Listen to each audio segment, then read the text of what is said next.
Hello friends, welcome to my channel science with Laxmikant. Physics के 1000 question series को आगे बढ़ाते हुए हम 600 क्वेश्चन को सॉल्व कर चुके हैं और पार्ट 5 में आज हम 150 क्वेश्चन को सॉल्व करेंगे। तो चलिए स्टार्ट करते हैं। अगर इस वीडियो का अदर पार्ट आपको देखना है तो डिस्क्रिप्शन बॉक्स को चेक कीजिए। तो चलिए शुरू करते हैं। Transformer generator works on the principle of, तो ये ट्रांसफार्मर और जनरेटर ये सब किस प्रिंसिपल से काम करता है? Mutual induction. एनर्जी कन्वर्सन इन वैक्स कैंडल, तो वैक्स कैंडल में केमिकल एनर्जी था, ये सब लाइट और हीट एनर्जी में कन्वर्ट होता है। तो कैंडल में केमिकल एनर्जी हीट और लाइट एनर्जी में कन्वर्ट होता है। एनर्जी कन्वर्सन इलेक्ट्रिक फैन, तो इलेक्ट्रिक फैन ये इसमें इलेक्ट्रिकल एनर्जी मैकेनिकल एनर्जी को कन्वर्ट होता है। Energy conversion in electric bell, तो बेल इलेक्ट्रिक बेल में इलेक्ट्रिकल एनर्जी साउंड एनर्जी से कन्वर्ट होता है। एनर्जी कन्वर्सन इन डायनामो, तो डायनामो में mechanical energy is converted into electrical energy. ऐसे ही बैटरी में केमिकल एनर्जी चेंज होता है इलेक्ट्रिकल एनर्जी में, तो बैटरी में केमिकल एनर्जी चेंज होता है इलेक्ट्रिकल एनर्जी में। सोलर सेल में solar light energy is converted into electrical energy. ऐसे ही इलेक्ट्रिक ओवन में electrical energy change into heat energy. Energy conversion in motor, तो मोटर में इलेक्ट्रिकल एनर्जी कन्वर्ट होता है मैकेनिकल एनर्जी से। Energy conversion in gas stove, तो stove में केमिकल एनर्जी चेंज होता है लाइट और हीट एनर्जी में। Energy conversion in loudspeaker, तो लाउड स्पीकर में इलेक्ट्रिकल एनर्जी कन्वर्ट होता है साउंड एनर्जी में। माइक्रोफोन में साउंड एनर्जी कन्वर्ट होता है इलेक्ट्रिकल एनर्जी में।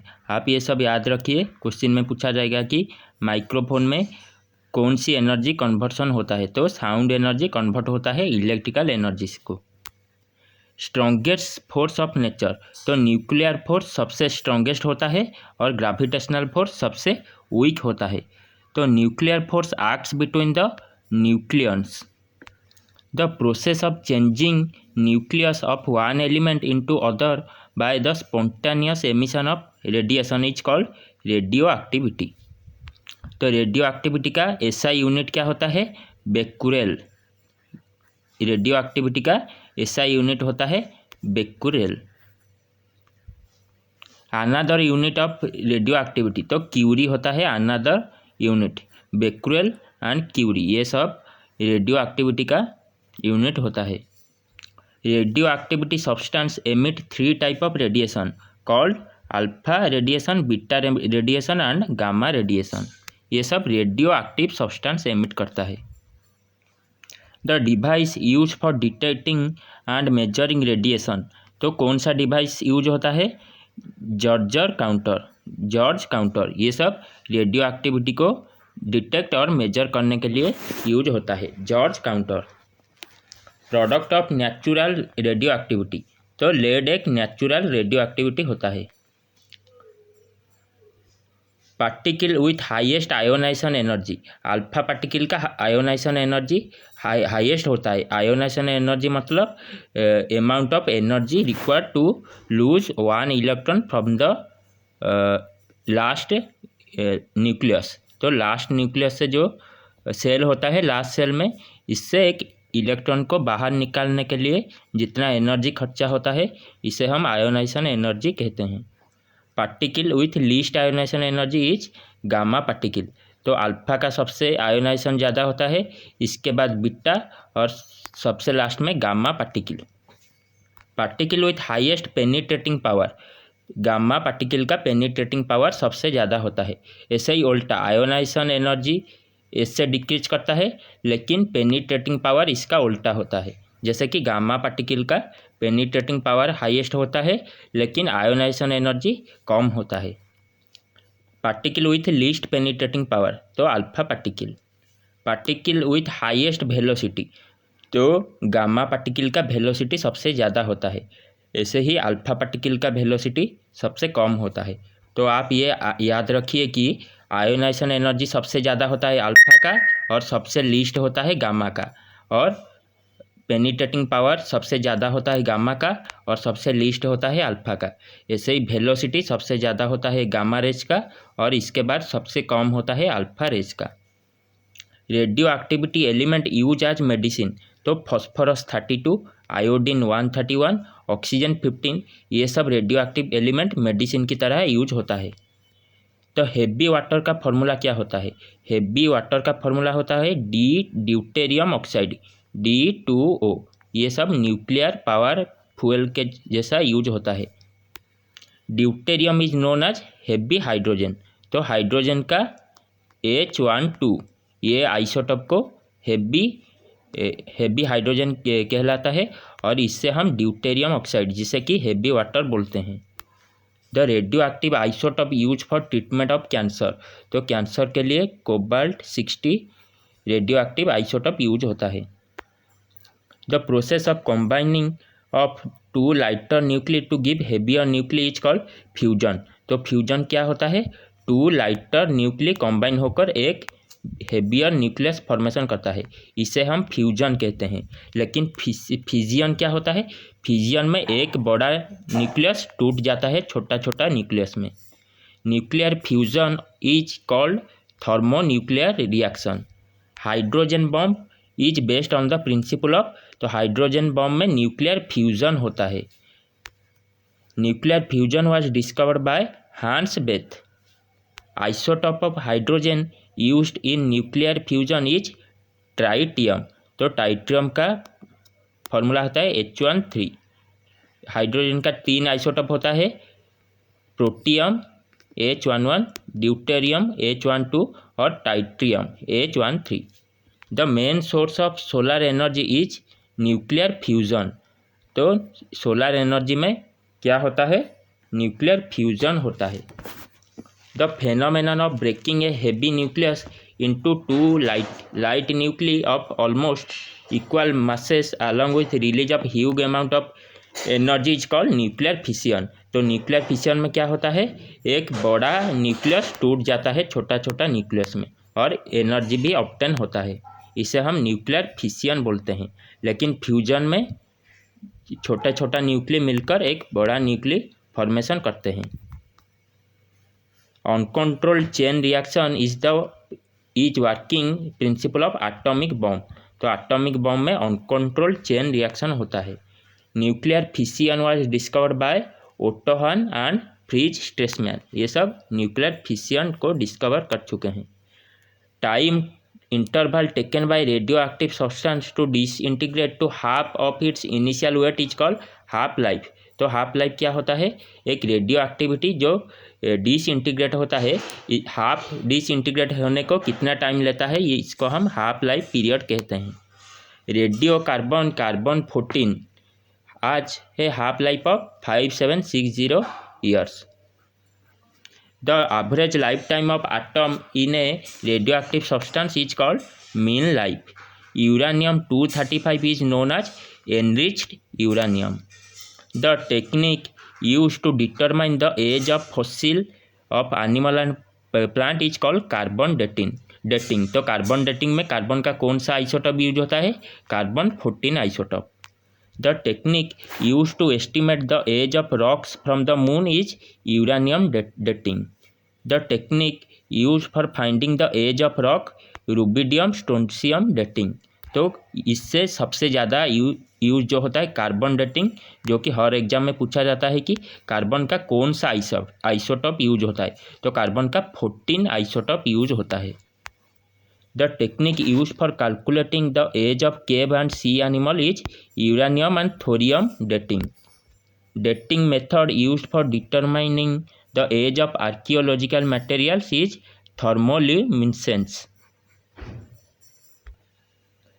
Fourth largest source of electricity in India is nuclear power, तो सबसे ज़्यादा यूज होता है हाइड्रो इलेक्ट्रिसिटी और चौथी स्थान में है nuclear power.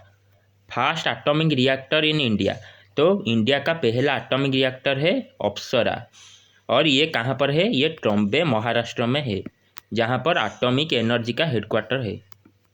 Chain reaction is allowed to proceed slowly and in control manner is in nuclear reactor. Fuels used in nuclear reactors are uranium-233, uranium-235 and plutonium-239। ये सब न्यूक्लियर रिएक्टर में fuel जैसा use होता है, fuel के तरह use होता है। The device use to slow down the fast moving secondary neutrons is called moderator. तो मॉड्यूरेटर एग्जाम्पल क्या क्या है? ग्राफाइट एक मॉड्यूरेटर है, graphite.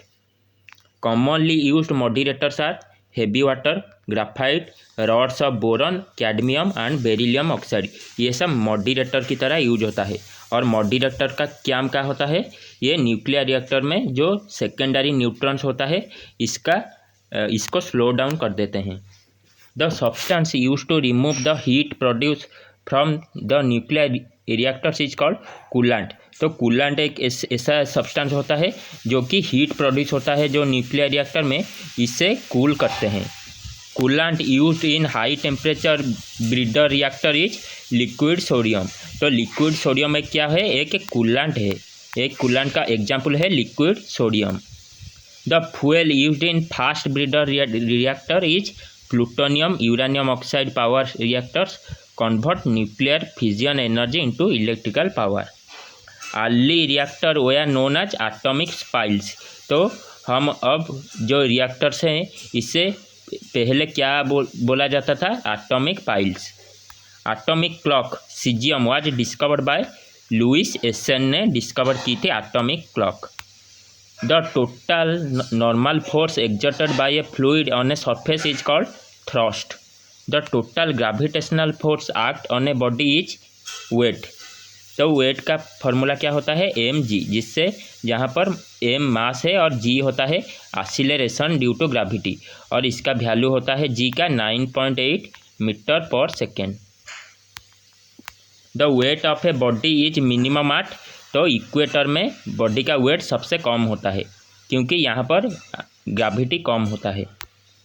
Weight of body 0 at the centre of earth में बॉडी का वेट 0 हो जाता है और सबसे मिनिमम होता है इक्वेटर में, और मैक्सिमम कहाँ पर होता है? पोल्स के पास सबसे मैक्सिमम वेट होता है। तो हम ये समझ गए हैं कि सबसे कम होता है इक्वेटर में, सबसे ज़्यादा होता है पोल में, और 0 होता है सेंटर में। Weight of a body in moon is equal to 1/6 the weight of a body on earth. मतलब जब बॉडी का वेट अर्थ में 60 kg है तो वेट है, लेकिन मास ऑलवेज कांस्टेंट होता है, लेकिन वेट वैरी करता है। तो जब अर्थ में बॉडी का वेट 60 kg होगा तो मून में इसका वेट हो जाएगा 10 kg। तो आप इसे याद रखिए कि बॉडी का वेट चेंज होता है लेकिन मास कभी चेंज नहीं होता है, मास ऑलवेज कांस्टेंट है। The amount of matter contained in a body is called mass. Density of water is 1000 kg पर metre cube. Density of water is maximum at 4 degree Celsius. ये हम पार्ट 1 में discussion कर चुके हैं। Relative density is also known as specific gravity. Water occupies maximum volume at 0 degree Celsius. When ice melts level of water remains constant. आप इसे याद रखिए कि जब आइस मेल्ट होता है तो वाटर का कांस्टेंट होता है वाटर का volume. When ice melt, the volume is decreases. Why ice floats on water? तो क्यों होता है? क्योंकि आइस का डेंसिटी कम होता है वाटर की डेंसिटी से, तो इसीलिए आइस वाटर के ऊपर फ्लोट करता है। Why a ship of iron and steel float on water? क्योंकि density of iron is less than the density of water. Why iron nail sinks in water? क्योंकि density of iron is less than the density of water. Why do an iron nail floats on mercury? क्योंकि mercury का जो density होता है ये less होता है iron से। Why a ship moves from river to sea rises? तो क्योंकि डेंसिटी होता है सी वाटर का ग्रेटर होता है लेकिन फ्रेश वाटर का कम होता है, इसीलिए जब शिप रिवर टू सी को मूव करता है तो ये राइज कर जाता है।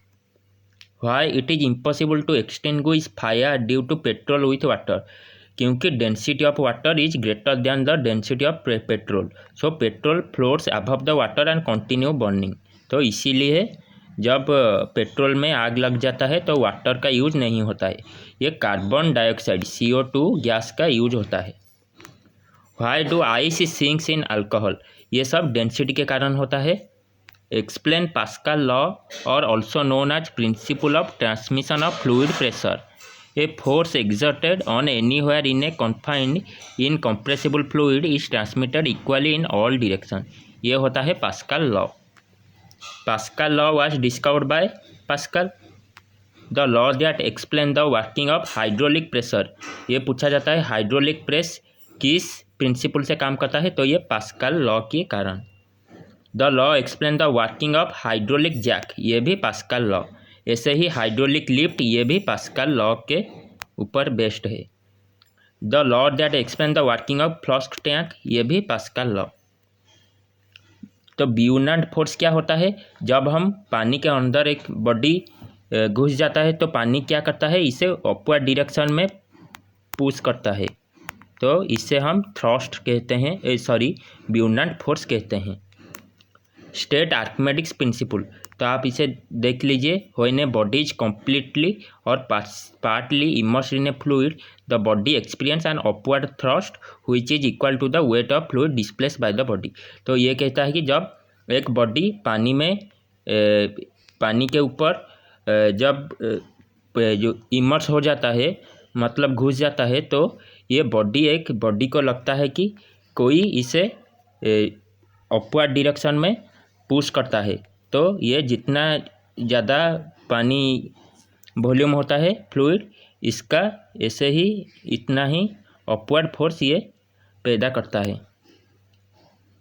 The law of lever was proposed by Archimedes. The device used to test the purity of milk, lactometer, lactometer से मिल्क का प्योरिटी टेस्ट करा जाता है। The majority of UV radiation coming from the sun are observe by ozone layer, तो ozone layer से सब UV radiation observe हो जाता है, और ओजोन का फॉर्मूला होता है O3। Periscope is a device works on the principle of reflection और refraction. Photometry is the branch deals with the measurement of light emitted by the objects, तो फोटोमेट्री इसे कहा जाता है। साइबरनेटिक्स का फादर होता है Norbert Wiener. Audible frequency of sound of human is 20 hertz से लेकर 20 किलो हर्ट्ज और 20,000 hertz. Frequency of sound less than 20 hertz is infrasonic, तो अर्थक्वेक इसका एक एग्जांपल है, अर्थक्वेक जो कि एक इंफ्रासोनिक साउंड पैदा करता है।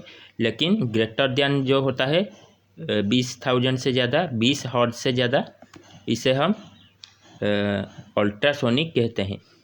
20,000 हर्ट्ज से ज़्यादा। Tachyon was discovered by ECG Sudarshan. Wave theory was formulated by Huygens, ये हम पार्ट 2 में डिस्कशन कर चुके हैं। क्वांटम थ्योरी किसने दी थी, मैक्स प्लैंक। कॉर्पुस्कुलर थ्योरी किसने दी थी, ये आइजैक न्यूटन। ये सब हम पार्ट 1 में डिस्कशन कर चुके हैं। तो white light consist of different colour, VIB gear, VIB GYOR, ये सब मिलकर व्हाइट लाइट प्रोड्यूस करते हैं। ये किसने की थी, आइजैक न्यूटन ने। Light is an electromagnetic wave, ये किसने दी थी, हेनरिक हर्ट्ज ने। Who discovered the 3 primary colour, Thomas Young. The term energy was coined by Thomas Young. Who discovered that the speed of light varies in different media, Leon Foucault. Raman effect was discovered by CB Raman, और CB Raman first Bharat Ratna इसीलिए इनको दिया गया था Raman effect के लिए। और ये कब हुआ था, ये 1928 में हुआ था। और साइंस डे जो इंडिया में नेशनल साइंस डे मना जाता है, ये February 28 में मना जाता है, क्योंकि ये रमन इफेक्ट के कारण। CB रमन को नोबेल प्राइज कब मिला था, 1930 में, और भारत रत्न कब मिला था, 1954 में। Raman effect is associated with scattering of light. Blue colour of sea was explain by CB Raman. Celsius और केल्विन डिग्री का कन्वर्सन होता है K = C + 273.15। Kelvin to Celsius formula होता है C इक्वल टू, C को यहाँ पर ले आते हैं और K को यहाँ पर। Father of Indian space research Vikram Sarabhai. तो विक्रम साराभाई ने इंडियन स्पेस रिसर्च का फादर है। Father of Indian atomic bomb Raja Ramanna. Father of hydrogen bomb Edward Teller. Atomic bomb का रॉबर्ट ओपनियर। मॉडर्न फिजिक्स का father Albert Einstein. Who discover lightning conductor Benjamin Franklin.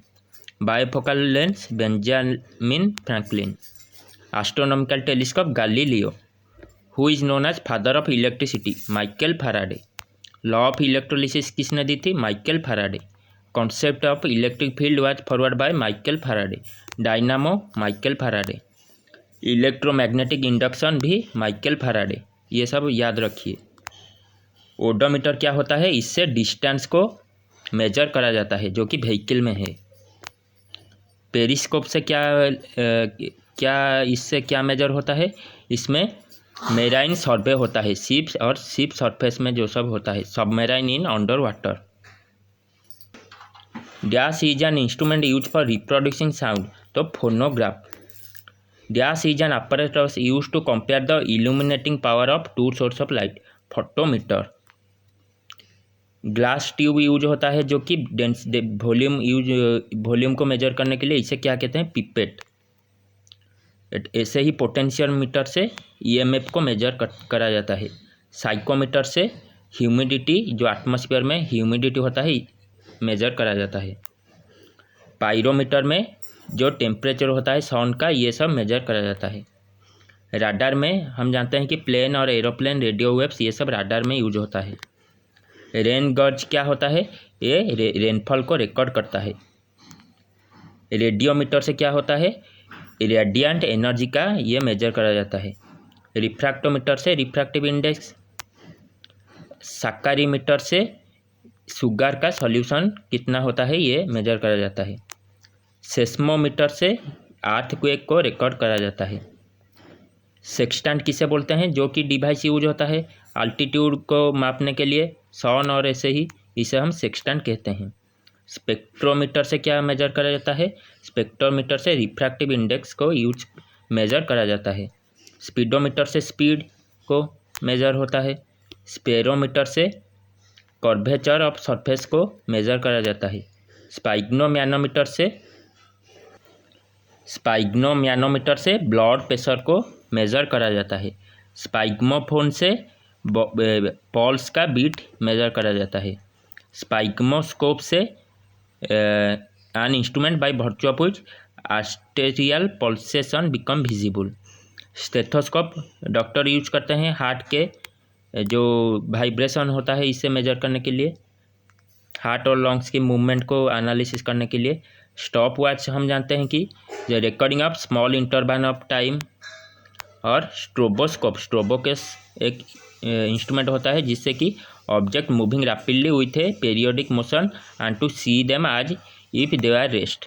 तो चलिए, आज हम 750 क्वेश्चन को solve कर चुके हैं और 2 पार्ट में हम 1000 क्वेश्चन सीरीज को कंप्लीट कर लेंगे। तो चलिए, अगर आपको वीडियो अच्छा लगा है तो वीडियो को लाइक कीजिए और चैनल को सब्सक्राइब कीजिए।